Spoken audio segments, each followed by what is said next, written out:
I just love whenever you trained with Kaylee, there's no such thing as 99%. Everything you do is always 100%. If it was a sprinting drill, if it was a racing drill, if it was a finishing drill, you applied yourself better than anybody else. So that perseverance, I love that. You got a few caps when you were younger, and then you were out of the squad for how many years?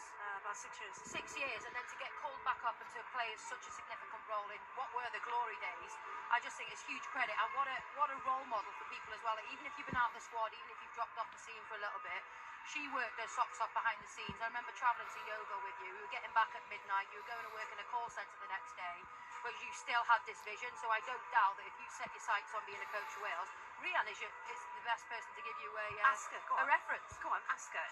Do you want to do that one day?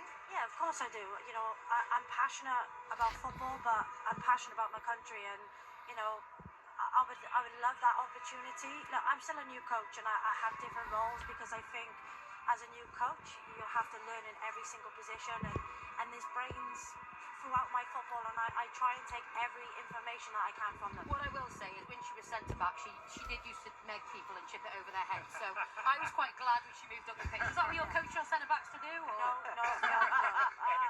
No, I do not make them do that. Well, look, there is a brilliant feature online about Kaylee where you can learn more about her coaching roles at the moment, and also meet her little dog Buddy. Is he watching tonight? Not Buddy, Bailey. Is he watching? He probably is watching, or he's KO'd on the sofa, one of them, which he is a sleeping dog. So that was you on Saturday night, I heard. We have a big week coming up for Wales, don't we? Because the World Cup draw is going to be next week in Switzerland. And, Danny, it does feel, doesn't it? We're enjoying the game this evening, but it gets serious, doesn't it, when we're talking about World Cup campaigns? I'm not going to ask you to explain the whole process. It's very complicated. It is. But Wales will want to build Brazil 2 years. They will, and I think the simplest way to kind of think about it is kind of, win all your games. Get as many points as possible, finish top of your group, and you're there. So, yeah, exciting times, off the back of the Euros, which was a massive, massive moment for us.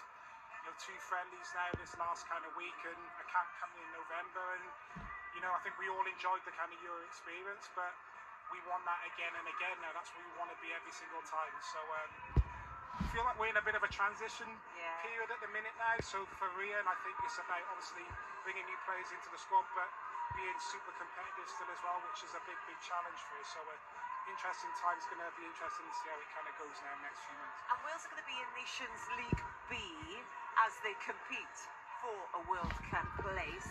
So is that a good thing, a bad thing? How are we viewing it? Listen, when you're in League A, you're playing tougher opposition, okay? But when you're going into the qualifiers, how it works is a bit easier. So going into League B, it means, yes, it'll be not as much top opposition, but it's very difficult in how they work it, in how you get to qualification. Yeah, it's complicated, but we will explain all when we get there in February. The games go from February to December.